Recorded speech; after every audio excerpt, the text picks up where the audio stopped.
할렐루야. 오늘 또 우리 수업에 참여하신 우리 학생들을 주님의 이름으로 환영하고 축복합니다. 또 오늘도 우리 배우는 말씀을 마음에 잘 새기고 또 성령님께서 은혜를 주셔서 우리 신비 가운데 잘 새겨지면 또 힘이 되고 능력이 되고 또 우리에게 권세가 되는 그런 복된 시간이 될 줄로 믿습니다. 믿음을 가지고 나갔으면 좋겠어요. 원래 한 절만 읽으려고 그랬는데 오늘 내용이 조금 중요한 내용이고 복잡한 내용이라 우리가 전체적으로 쭉 이렇게 한번 통독을 했습니다. 조금 더 수월하시리라 생각이 됩니다. 자, PPT 띄워주시고요. 자, 오늘 네 번째 시간입니다. 오늘은 모세와 여호수아보다 더 뛰어난 예수에 대해서 우리가 이제 말씀을 좀 나눠보도록 하겠습니다. 지난주에는 무엇보다 뛰어나다고 했었죠? 천사들보다 뛰어나다. 오늘은 모세와 여호수아보다 뛰어나다. 이제 이렇게 하는데 모세는 그렇다고 치는데 왜 하필이면 여호수아일까? 아마 이런 의문이 좀 생기실 것 같아요. 다른 많은 위인들이 있는데 굳이 여호수아를 찍어가지고 왜 여호수아보다 뛰어난 사람을 일컫는가? 이제 그 이유를 우리가 좀 얘기를 해보게 될 겁니다. 자, 파우스트에 보면 이런 얘기가 나옵니다. 인간은 때로 이 세상의 모든 지혜를 얻은 듯해도 결국 더욱 높은 도움 없이는 영원한 진리를 잡지 못한다. 이렇게 괴테가 써놨어요. 그러니까 우리가 뭐 아무리 똑똑한 것 같고 아주 많은 것을 알고 있는 것 같지만 참된 진리 하나님께서 주시지 않으면 깨달을 수 없다. 이제 그런 의미입니다. 진짜 그런 것 같아요. 그 지난주에 신방하다가 어느 분이 이제 그런 얘기를 하시는 거예요. 이 말씀이 그렇게 달다는 거죠. 예전에는 몰랐는데 너무 말씀이 달아가지고 그 성경 읽기 너무너무 행복하고 즐겁다고. 옛날엔 읽어도 무슨 얘기인지 몰랐는데 요즘에는 알겠다는 거예요. 하나님께서 지혜를 주시고 깨닫게 해주시니까 그런 은혜가 있는 것 아니겠어요? 우리가 오늘 열심히 공부하면 오늘 히브리서의 말씀이 우리에게 깨달아지게 될 줄로 믿으시기를 소망합니다. 네, 아멘. 자, 암송 한번 해볼까요? 자, 아들에 관하여는, 자, 마음의 준비 딱 하시고, 자, 아들에 관하여는, 자, 시작.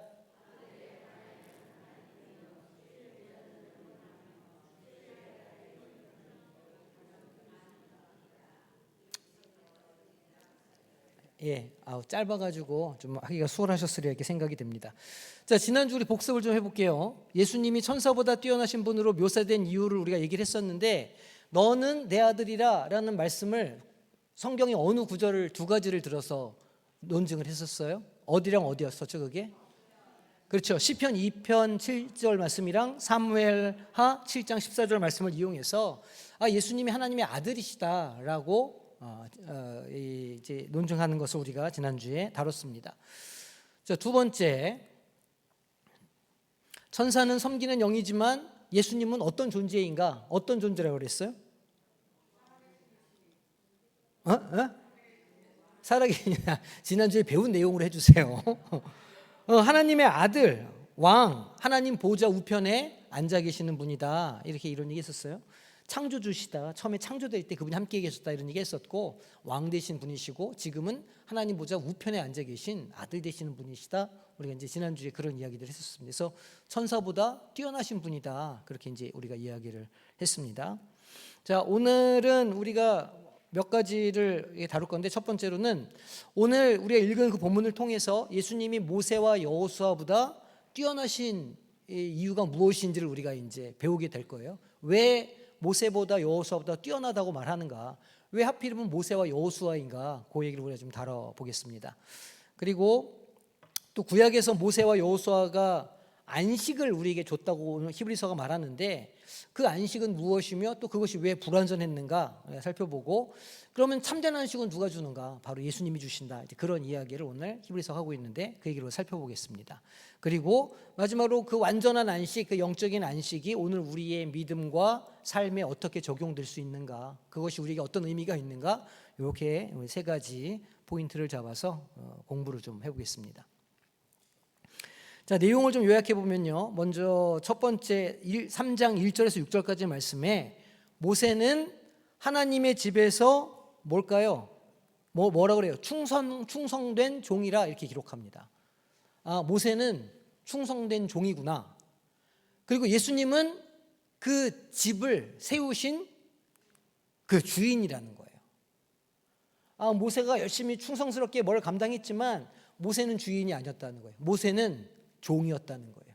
충성된 종이었다는 거. 하지만 예수님은 종이 아니라 그 집의 주인이시라는 거죠. 그 다음에 3장 7절에서 19절까지는 광야 시대에 불신앙 때문에 약속의 땅을 들어가지 못했던 이스라엘의 실패 사례를 들고 있습니다.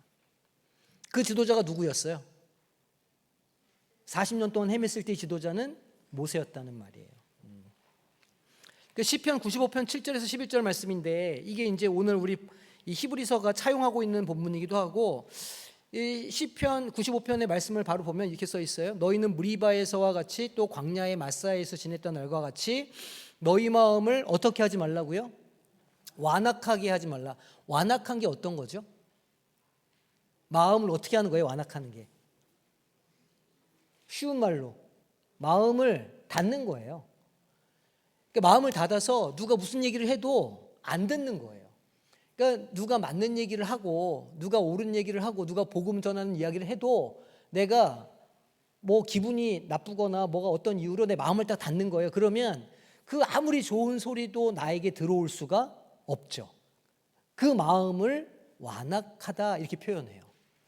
그러니까 혹 내가 완악한 상태가 아닌가 이렇게 스스로를 좀 살펴볼 필요가 있는 거예요.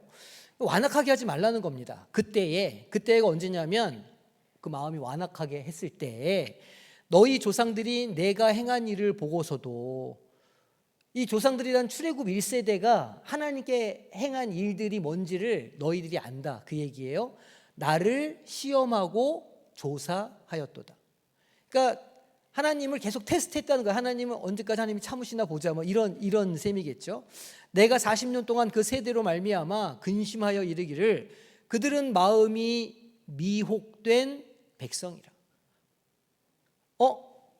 지금 미혹되었다고 하죠. 미혹하는 사람이 있었을 거 아닙니까? 그럼 거기에 미혹하는 사람들이 있었어요. 그걸 우리가 이제 살펴볼 겁니다. 미혹된 백성이라 내 길을 알지 못한다 하였도다 이렇게 하고 있어요. 그 11절에는 뭐라고 기록하고 있을까요? 우리 28면에 제가 시편 요거를 기록해 놨는데 28쪽 한번 보세요. 거기 11절 시편 95편 11절 같이 한 목소리 읽어보겠습니다. 자, 시작.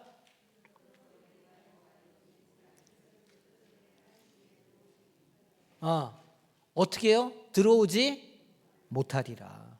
마음이 완악해서 미혹당한 사람들은요, 하나님 나라의 그 안식에 들어갈 수가 없다는 거예요. 히브리서 기자는 그 당시 이 유대인들이 하나님 예수 그리스도를 믿어서 지금 그 참된 안식을 얻어야 되는데 여러 가지 다른 미혹들이 있었단 말이에요. 이단들도 있고 로마 황제의 어떤 겁박도 있고 두려움도 있고 막 이랬어요. 그래서 거기에 미혹이 돼가지고 마음이 막 흔들리고 있었거든요. 그래서 이거를 지금 그 가나안 출애굽의 사건을 비유로 들어서 마음을 단디해라, 흔들리지 말아라, 이 이야기를 지금 해주고 있는 거예요. 자, 4장 1절에서 10절까지는 여호수아가 이끌어간 그 가나안 땅의 안식이 영원했을까요? 아니면 일시적이었을까요? 일시적이었죠. 예표였다는 거예요. 상징이었다는 거예요. 미리 좀 보여줬다는 거예요. 뭐를 예표하는 거였을까요? 예수님 안에서 완전한 안식이 주어진다는 것에 대한 그것은 상징일 뿐이라는 거예요.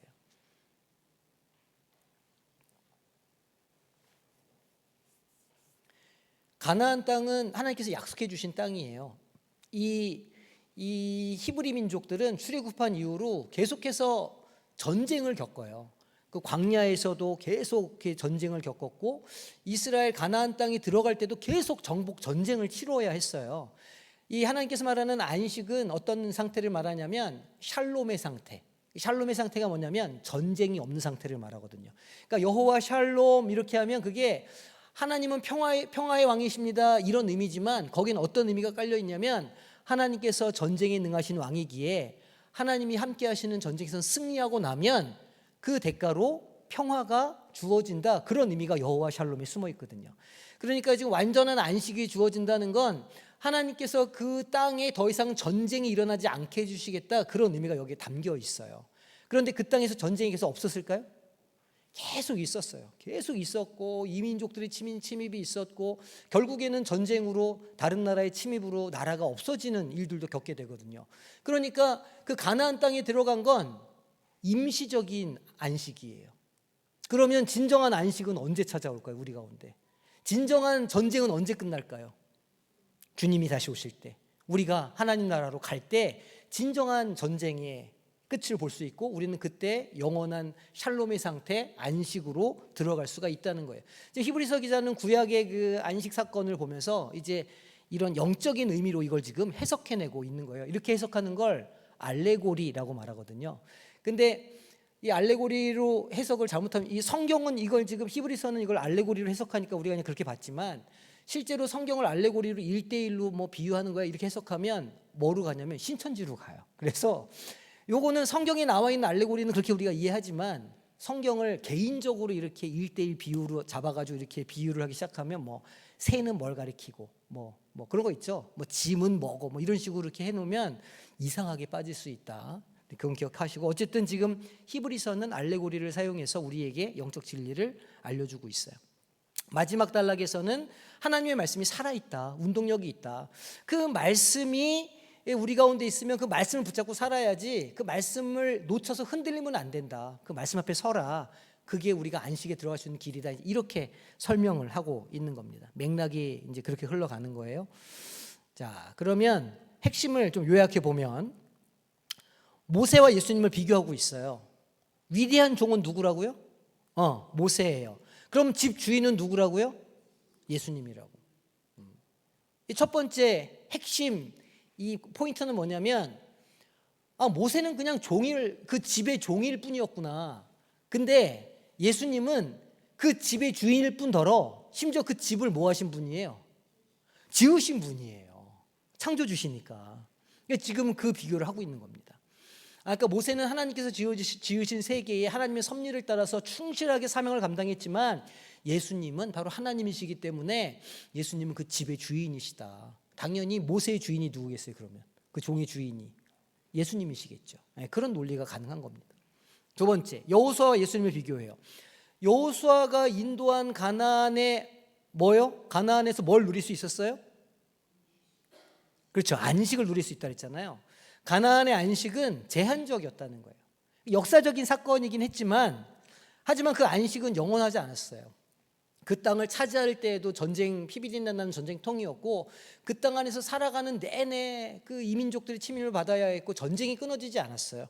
그 다윗 왕국이 섰지만 결국 그 다윗 왕국도 남유다 북이스라엘로 갈라지고 서로 싸우다가 이민족들에 의해서 멸망당하는 역사를 가지고 있어요. 그 안식이 영원하지 않다는 거예요. 여호수아가 모세의 뒤를 이어서 그 세대를 가나안 땅, 하나님께서 약속하신 가나안 땅으로 인도해 들어가긴 했지만, 그러나 그 여호수아의 인도는 불완전한 것, 진정한 안식을 주는 게 아니었다는 거예요.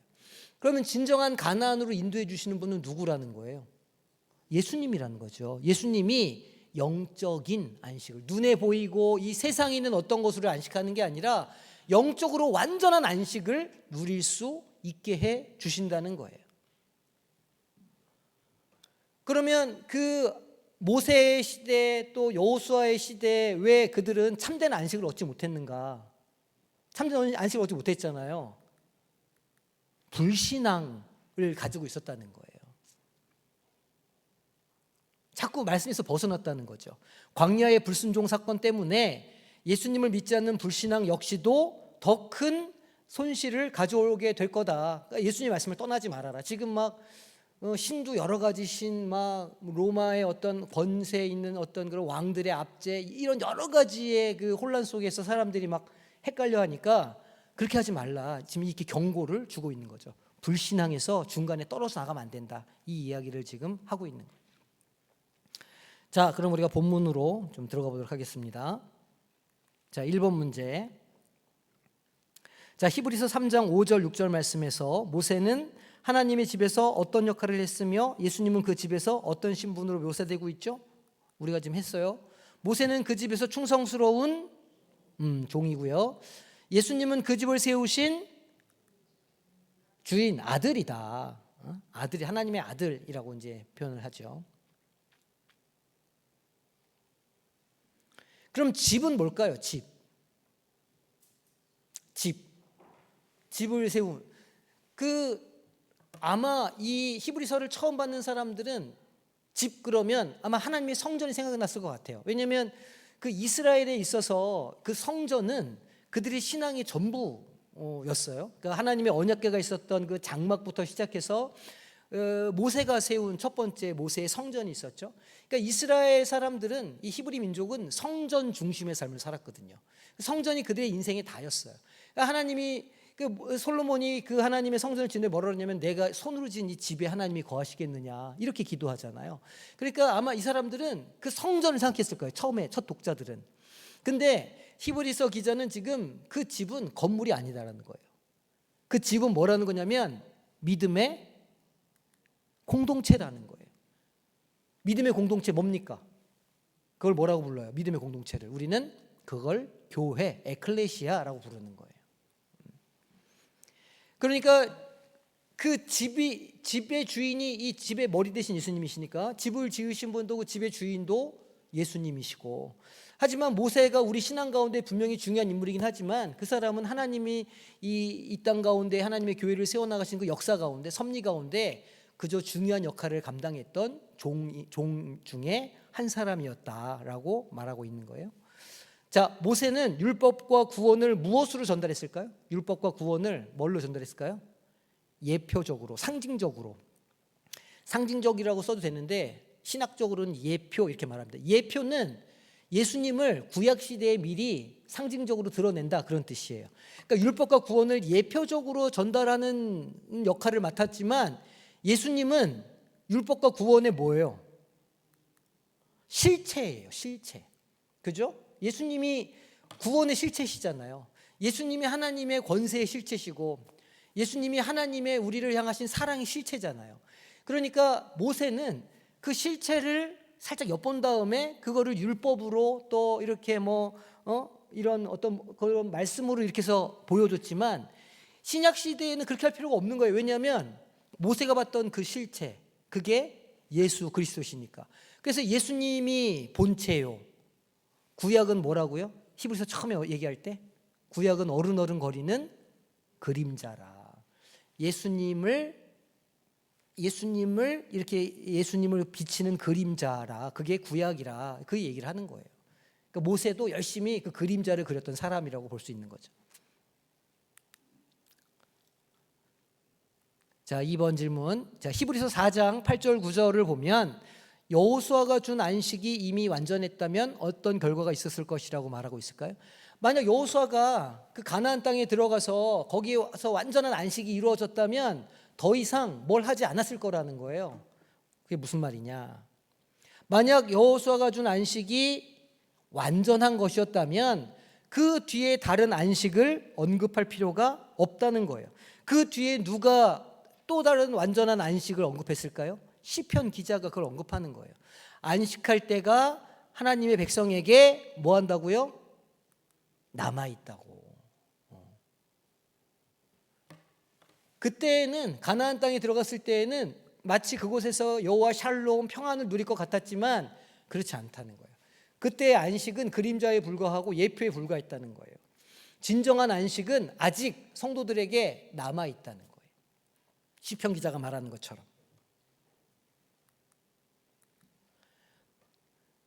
그 자꾸 여호수아를 그러면 여기서 이야기를 하느냐? 여호수아랑요, 예수랑요 이름이 비슷한 뜻이기도 하고 발음이 비슷하기도 해요. 이 히브리어로 이걸 어떻게 읽냐면 예후슈아 이렇게 해요. 예후슈아 이렇게. 저 헬라어는요 이슈스 이렇게 읽어요. 이슈스.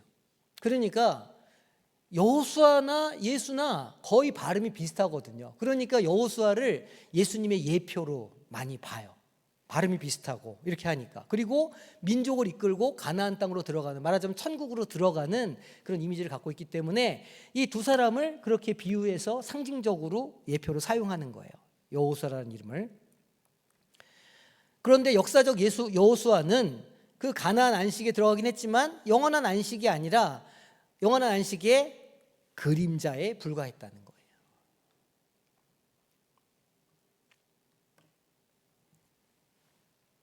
자, 정리해 보면 처음에 모세가 나왔죠. 모세는 율법으로 대표되는 사람이잖아요. 근데 모세가 율법을 이렇게 준 이유는 하나님의 백성들이 어떻게 거룩하게 구원받은 백성으로 살 것인가를 이렇게 설명해 주기 위해서 글로, 조문으로 남긴 게 율법이에요. 근데 그건 완전하지 않잖아요. 그것으로는 우리는 구원받을 수 없어요. 우리는 어떻게 구원받을 수 있냐면 오직 예수 그리스도의 이름으로만 구원을 받을 수 있어요. 그러니까 이 모세가 한 건 예수님을 약간 상징적으로 흉내낸 것에 불과하다는 거예요. 구약의 모든 율법이 다 그렇다는 거예요. 구약의 모든 율법이.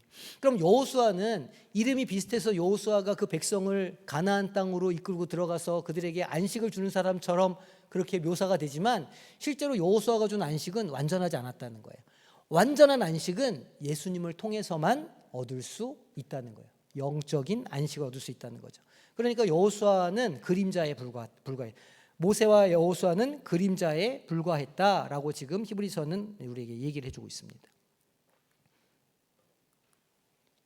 자, 그러면 모세는 종이고 예수님은 주인이라 이렇게 좀 대조를 하고 있는데 그 당시 그 이스라엘 사람들에게, 그 시대를 살고 있었던 이스라엘 사람들에게 이게 어떻게 들렸을까요? 우리야 이게 너무 당연한 이야기이지만 그 당시에 복음을 처음 들었던 사람들이 모세가 종이야 이렇게 얘기하고 예수님이 주인이야 라고 얘기하는 건 아마 이 사람들한테 굉장히 충격적인 그런 이야기였을 거라는 거예요.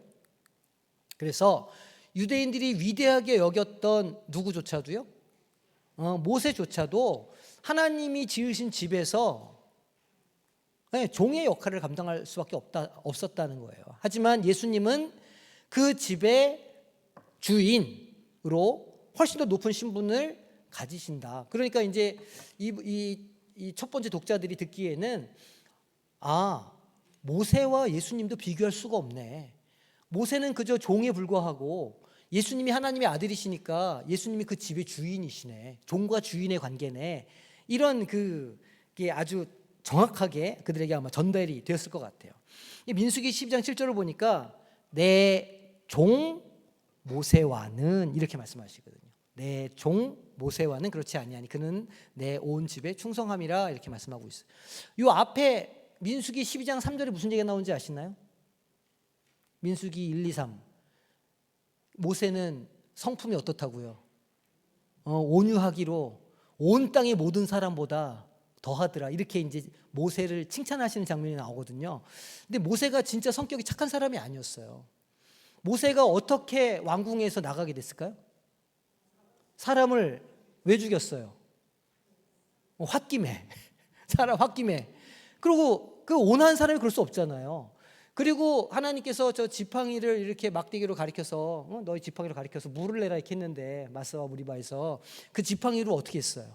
돌을 그냥 그냥 때려가지고 그냥 그랬죠. 그 다음에 시내산에 올라가서 하나님이 돌판에다가 하나님이 직접 돌판에 하나님이 준비하시고 하나님이 직접 거기다가 십계명을 쓰셨잖아요. 그걸 줬잖아요, 모세한테. 그 모세가 하나님이 직접 주신 그거를 갖고 내려오다가 뭘 봤어요? 이스라엘 백성들이 금송아지 만들고 이런 걸 봤어요. 그래서 모세가 어떻게 했어요? 열이 받아가지고 아니 웬만큼 열받아도 그렇지 어떻게 하나님이 주신 그 돌을 에라이 하고 던져서 다 깼다는 거 아닙니까? 모세는 결코 온유한 사람이 아니었습니다. 하나님이 그 모세를 잡아다가 계속 다듬어가지고 그렇게 만드신 거예요. 이게 이제 우리 가운데 그런 분들 계시잖아요. 저는 제가 그런 걸 할 수 있는 자격이 안 됩니다. 저는 제 성품에 도저히 그 일 맡을 수가 없습니다.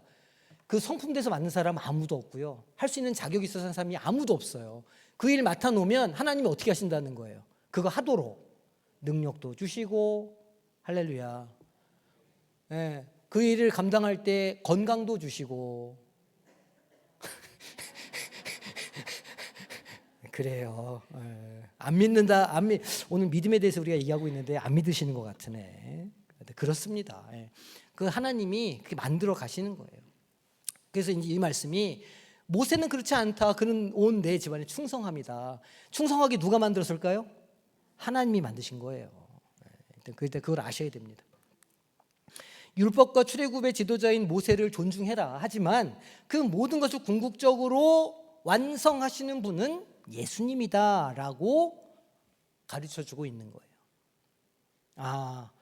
우리 유대교 전통의 모세도 위대한 지도자였지만 모세는 일시적이고 그림자에 불과했구나. 그것을 완성하는 분이 예수님이시구나. 이 이야기를 지금 해주고 있는 겁니다. 자, 히브리서는 구약의 모세의 위상을 부정하지 않아요. 모세 뛰어난 사람이다. 하지만 예수님이 궁극적인 권위를 가지고 계시는 분이시라. 그분이 하나님이시기 때문에 지금 이 이야기를 하고 있는 겁니다.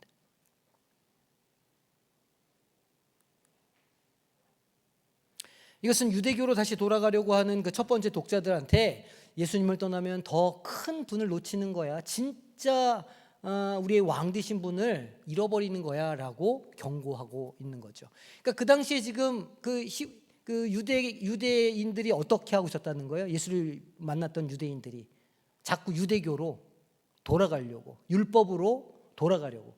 왜냐하면 생각해 보면 그래요. 그러니까 이스라엘은 지금 이제 한 AD 70년에 멸망을 하고 로마의 어떤 핍박이 거세지고 이렇게 하면 뭉쳐야 되잖아요. 서로 뭉쳐야 되지 않습니까? 민족적으로 뭉쳐야 되잖아요. 그러면 민족이 하나를 뭉치려면 이념도 하나요, 종교도 하나요, 생각도 하나가 돼야 되거든요. 그러니까 아마도 유대 공동체 내에 다른 거 하지 말고 지금 이런 위급한 때에 우리가 하나로 모여야지. 그 예수는 조금 나중에 믿고 일단 유대교로 들어와. 아마 이런 분위기가 있었지 않을까 싶어요. 막 혼란스러운 시대상에 신앙으로 뭉쳐야 된다 이렇게 하니까 그러니까 이제 그거에 이렇게 혹한 많은 이 개종한 유대인들, 그러니까 그리스도 유대인들이 아마 그런 그 유혹에 많이 넘어가고 있었던 것 같아요. 그러니까 이제 그렇게 하지 말아라.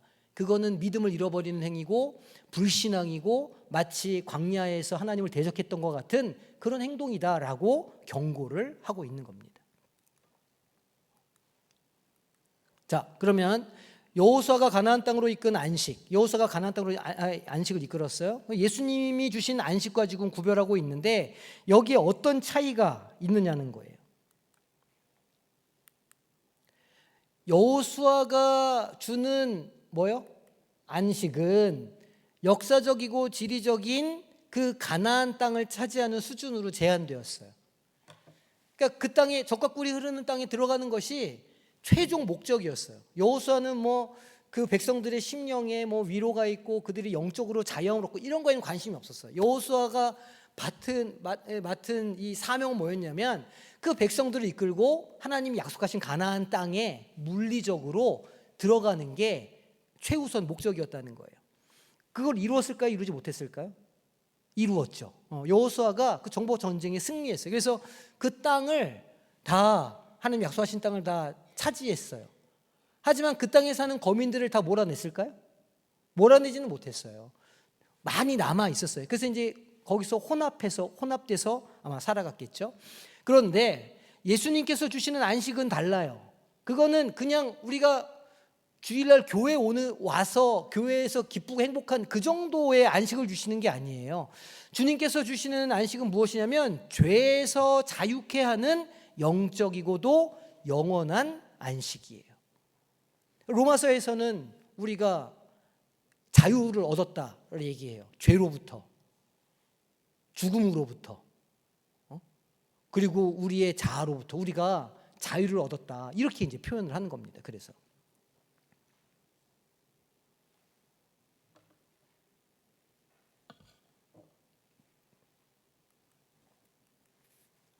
그 안식은, 그 예수님이 주시는 안식은 무엇으로 우리가 얻을 수 있을까요? 주님이 주시는 그 안식을 우리가 무엇으로 얻을 수 있을까요? 그 영적인 자유를 우리는 어떻게 누려요? 예수 그리스도를 믿음으로. 그렇죠. 그래서 히브리서가 그렇게 믿음을 강조하는 거예요. 결국은 그리스도인의 신앙생활이라는 건 나와 하나님 사이 관계에 있어서 가장 중요한 건 뭐냐면 믿음이에요. 믿음. 그리고 그 믿음을 실천하는 모습은 뭘로 나오냐면 사랑으로 나오는 거예요. 그리고 믿음을 가진 사람은 사랑을 실천하면서 표대를 향해서 끝까지 달려가요. 뭘 가지고? 소망을 가지고 믿음, 소망, 사랑 이렇게 나오죠. 믿소망. 예. 그러니까 믿음으로 들어갈 수 있는 시 공간을 초월한 하나님의 안식이 예수님께서 주시는 안식이라는 거예요. 그저 그냥 내가 교회 다녀야지 해서 그냥 교회 이렇게 이 교회 예배당에 나왔다가 가는 거 이게 아니고 이 공간에서 혹은 내가 하나님을 찾을 때 우리 안에 계시는 성령께서 역사하셔가지고 내가 삶은 비록 변화되지 않고 육신은 여전히 연약해도 우리 안에 정말 기쁨의 근원 되시는 하나님을 알아감으로 하나님께서 우리와 동행하시는 것을 깨달음으로 우리 가운데 생기는 참된 평화가 있게 된다는 거예요. 영적인 구원의 기쁨이죠. 그것이야말로 그거를 주신다는 거예요. 가나안 정복 이후에도 시편에서는 새로운 안식을 계속해서 언급해요. 왜 시편 기자가 자꾸 안식을 남아있는 안식이 있다고 하고 이렇게 말을 하느냐? 왜냐하면 그거는 불완전한 거기 때문에 더 깊은 영적인 안식을 얻어야 하기 때문에 그 시점 이후로도 계속해서 시편 기자와 같은 이 선지자들이 계속해서 안식을 말하고 있다는 거예요.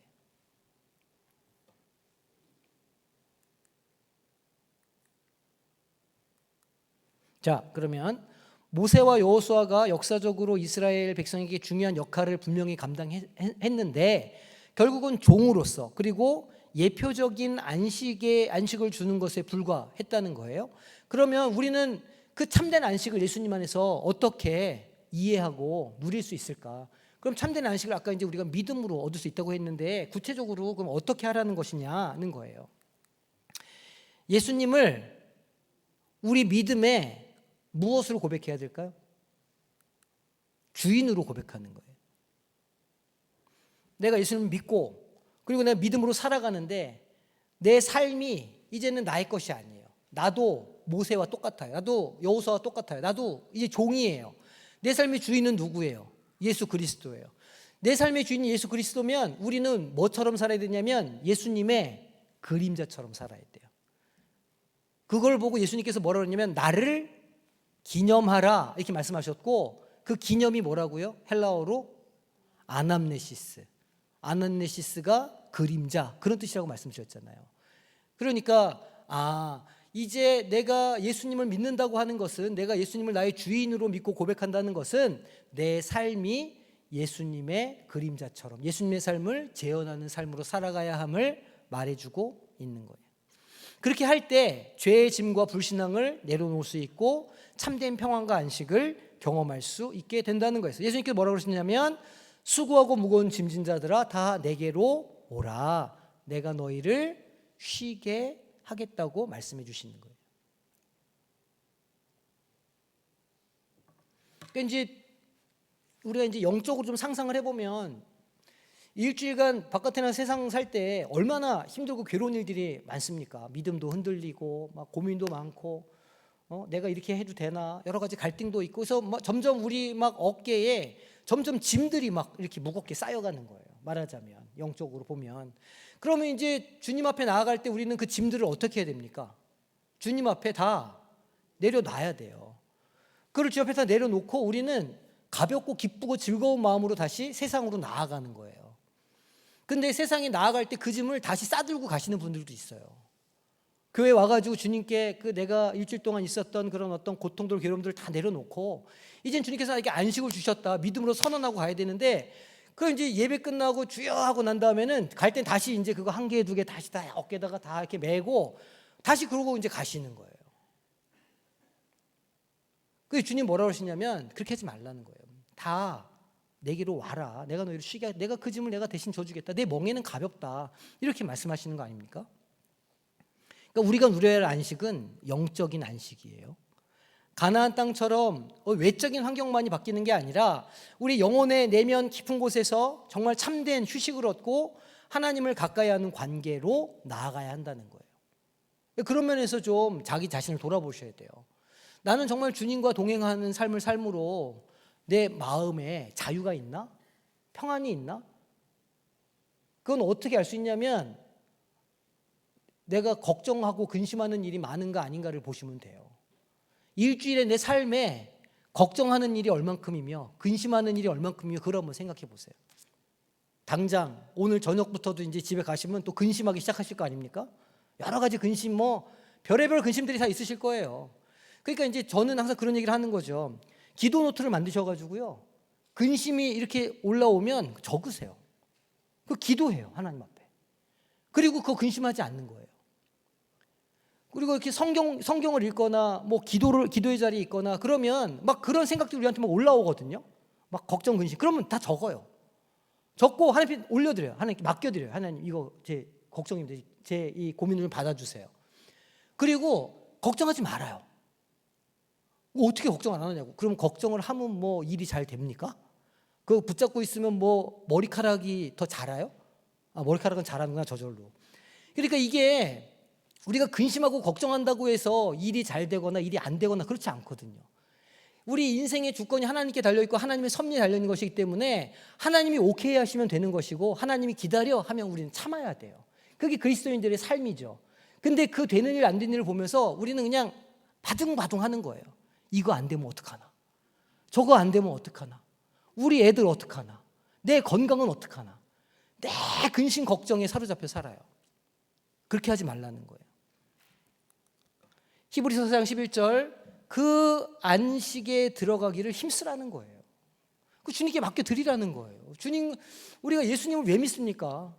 걱정 안 하고 우리 삶에 자유를 주시는 분이기에 우리가 자유함을 얻고 우리가 이 땅 가운데 삶을 정말 행복하게 살아가기 위해서 우리가 살아가는 거 아니에요? 그 안식에 들어가기를 힘쓰라 말하고 있어요.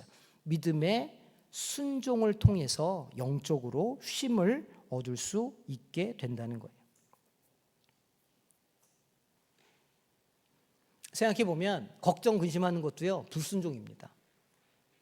아니 그거 여기 저절로 올라오는 거를 어떻게 안 합니까? 아니 올라오면 말씀드리죠. 올라오면 담아두지 말고 써서 하나님께 아뢰고 치워버려라, 이렇게. 근데 그거를 계속 붙잡고 있는 거예요. 그 고민을 계속. 그것도 불순종이에요. 그것도 불신앙인 거죠. 그 얘기를 한번 해보겠습니다. 자, 6번. 자, 히브리서 3장 4장에서 불신앙과 광야에서의 실패 이야기가 반복해서 이제 강조되고 있죠. 우리의 신앙생활에서도 이러한 불신앙의 위험이 어떻게 나타나고 있을까요? 어떻게 극복할 수 있을까요? 라는 거예요. 자, 불신앙은 정말 이런 상황에서도 하나님이 일하실까라고 하는, 이거 진짜 맞아? 무엇을 품게 할까요? 마음속에 의심을 줘요.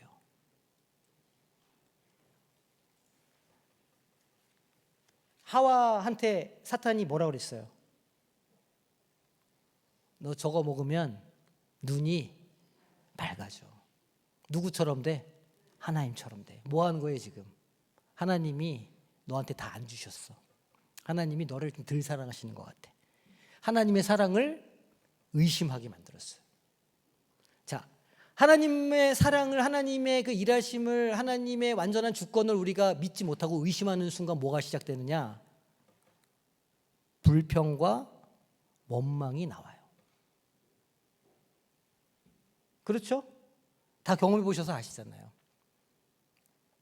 우리 권사회 월요일날 기도원 갔다가 오셨다고 하는데, 우리 한참 기도원 뜨겁게 다닐 때 기도원 갔다 오면 한 3일 정도는 막 구름 위를 걷는 것처럼 막 담대하게 살아갑니다. 근데 그게 이제 잠깐이잖아요. 금방 땅이 식잖아요. 아무리 그 변화산이 좋아도 우리의 신앙은 땅으로 내려와야 되거든요. 이 땅 가운데 살아가야 되거든요. 근데 이 땅 가운데 살아가다 보면 점점 이제 그게 희미해지고 은혜가 이렇게 좀 떨어지는 것 같고 사라지는 것 같고, 이제 그렇게 되면 이제 예전에 안 했던 그런 생각들이 올라오는 거죠. 의심 같은 게 올라오는 거예요. 그러면 이제 불평할 수 있고 원망할 수 있게 되고 저주의 언어가 사용되고 판단과 비판의 언어가 자꾸 올라오죠. 우리 내면에서. 너무 당연한 결과라고 할 수 있어요. 자, 출애굽기 16장 2절 3절 보니까 이스라엘 자손 온 회중이 그 광야에서 모세와 아론을 뭐 한다고요? 원망했어요. 원망하는 게 뭐죠? 비난하는 거예요. 너 때문이야. 너만 아니었어도 내가. 이 뭐냐면 자기의 있는 책임을 남한테 전가하는 거예요. 너 때문이야. 너만 아니었으면 내가 이렇게 안 살아. 이렇게 하는 거거든요. 그래서 지금 모세와 아론한테 자기들의 그 죄책을 다 지금 떠넘기고 있어요.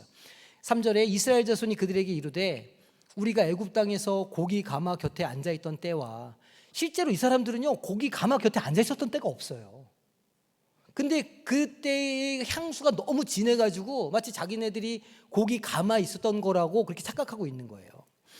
떡을 배불리 먹던 때에, 지금 400년 동안 뭐 당했습니까? 이스라엘 백성들이 압제를 당했잖아요. 벽돌 더 만들어라, 더 구워라, 먹을 거 덜 줘라, 이렇게 했는데 떡을 배불리 먹었다는 거예요. 거기 애굽에서 지금 과거에 자신들의 죄악된 삶을 지금 뭐 하고 있어요? 미화하고 있어요. 미화.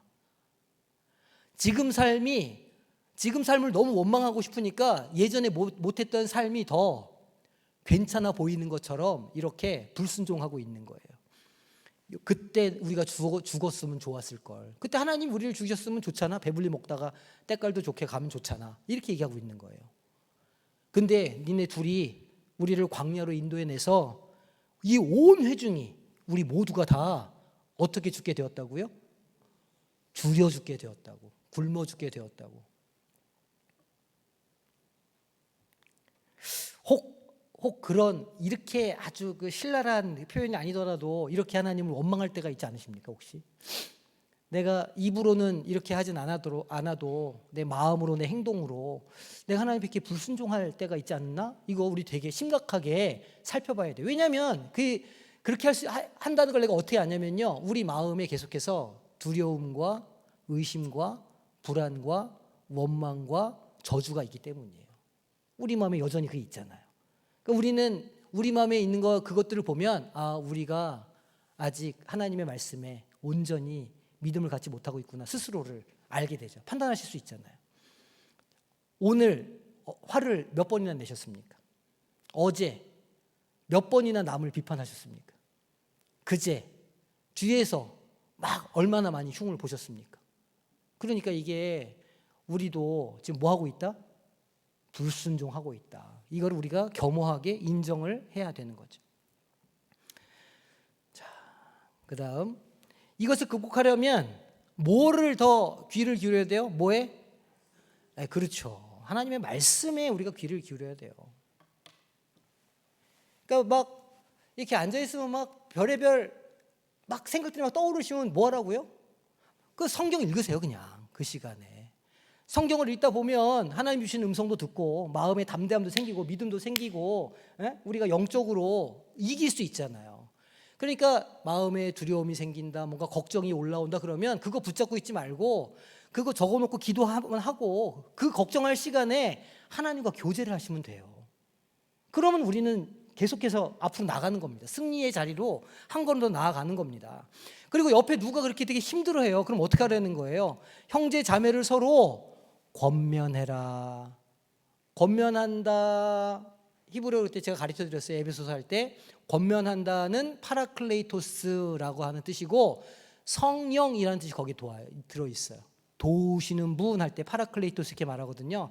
파라클레테의 언어, 즉 권면의 언어는 서로를 도와주고 세워주는 언어예요. 너무너무 중요하죠. 막 약간 상황이 안 좋아요, 현실적으로. 10명이 어떤 그런 현실적인 그런 어떤 어려움 속에서 이겨내자고 열심히 막 애쓰고 막 노력해요. 막 지금 우리 한번 해보자 막 이렇게 해요. 근데 그 중에 한 사람이 이거 해봐야 소용없어. 이거 안 돼. 이거 실패야. 뒤에서 계속 이렇게 멀치는 거죠. 이거를 뭐 친다고 그래요? 그렇죠. 자꾸 초를 쳐요. 그러면 나머지 9명도 어떻게 됩니까? 힘이 빠지는 거예요. 그러니까 특히 하나님의 일을 감당할 때에는 한 마음이 되는 게 너무 중요해요. 세겹처럼 끊어지지 않는다고. 그래서 우리가 어떤 목표를 향해서 나아가거나 우리가 신앙생활 할 때에는 일을 되게 하고 안 되게 하시는 건 누구예요? 하나님이신 거예요. 우리의 능력이 달려있는 게 아니에요. 착각하면 안 돼요. 우리의 능력이나 우리의 어떤 재력이나 이런 거에 하나님의 일이 달려있는 게 아니에요. 하나님의 일은 하나님이 하시는 거예요. 우리는 하나님의 도구로 그저 쓰임 받는 것 뿐이에요. 이 믿음을 딱 가지고 우리 눈에는 안 보이고 좀 더디되는 것 같아도 하나님의 때에 반드시 이거 된다. 하나님이 하시면 이건 이루어진다. 그 믿음 가지고 계속해서 앞으로 가는 거예요. 서로 끌고 스크럼 짜고 하나 둘 앞으로 나가는 거예요. 전진하는 거예요. 그렇게 해야 우리 믿음이 자라나가고 교회도 부흥할 수 있게 되죠. 그래서 예수님의 약속을 전심으로 붙드는 실천이 필요한 거예요. 예수님의 약속을 전심으로 붙드는 노력이 필요하다. 다음, 광야에서 이스라엘 백성들은요, 만나와 메추라기를 그렇게 우리가 굶어 죽게 생겼다고 막 하니까 하나님이 그 웬만하면 좀 혼내실 만도 한데, 그래가지고 뭘 보내주셨어요? 만나도 주시고, 우리가 고기를 못 먹게 해서 죽겠다 그러니까 메추라기도 보내주시고, 또 새는 실었는 모양이야. 내가 보니까 육고기를 달라 이거지. 새도 육고기인데 생각해보니까. 어쨌든 그렇게 했는데도 불구하고 계속 불평을 얘기해요. 계속 불평을 얘기해요. 결국은 약속의 땅이 어떻게 됐어요? 못 들어갔어요. 재밌는 거예요. 자, 보세요. 4절에 그들 중에 섞여 사는 다른 인종들이, 지금 히브리 민족 가운데 다른 인종들이 섞여 있다는 거예요. 탐욕을 품었대요. 그 사람들이. 거기에 이스라엘 자손들이 영향을 받았어요. 그래서 울어요. 그 소수의 몇몇 사람들이 영향을 받은 거였어. 막 울어요. 울면서 누가 우리에게 고기를 주워 먹게 하랴. 응? 애굽에 있을 때는 생선과 오이와 참외와 부추와 파만, 내가 보니까 이 사람들이 오이김치를 담은 것 같아요. 내가 보니까 오이김치를 닮아서 본 것 같은데, 어쨌든 마늘을 먹은 거 생각나거늘 이제는 우리의 기력이 다하여 이 만나 외에는 보이는 것이 아무것도 없다.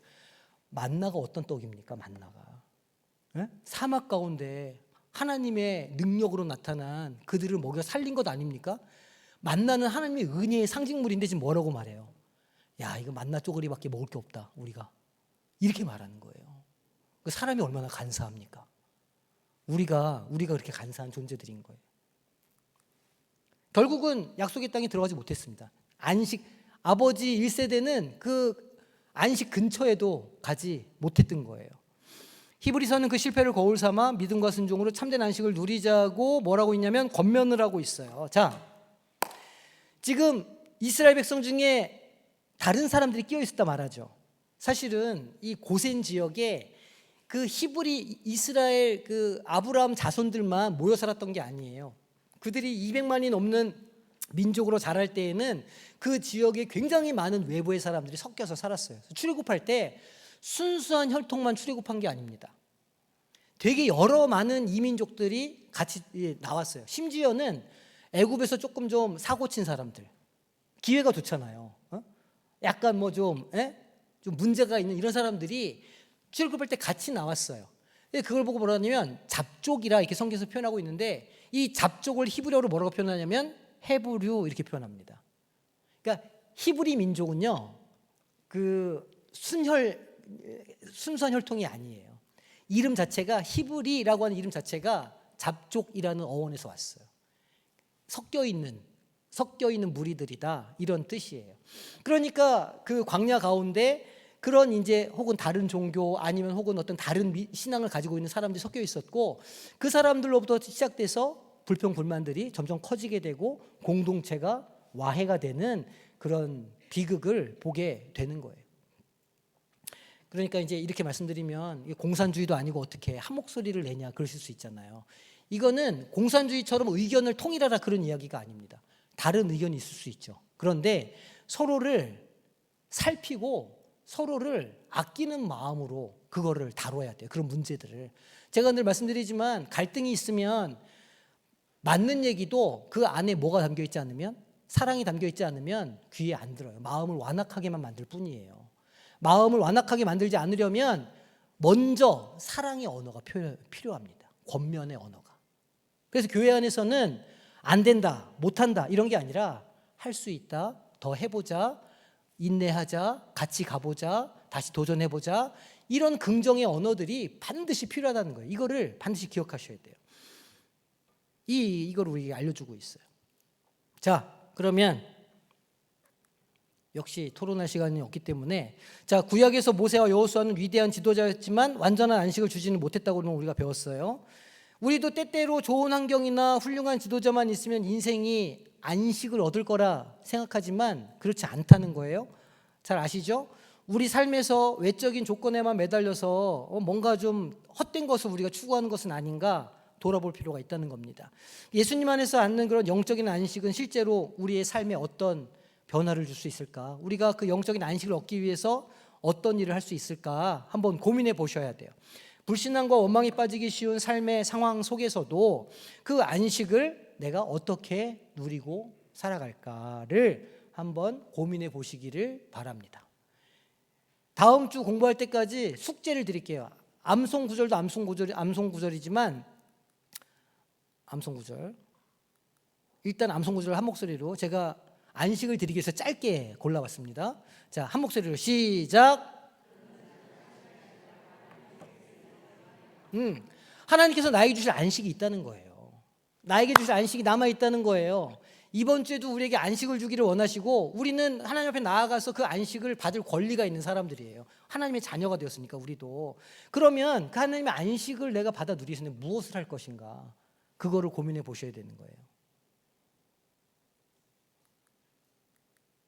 자, 수고하셨습니다.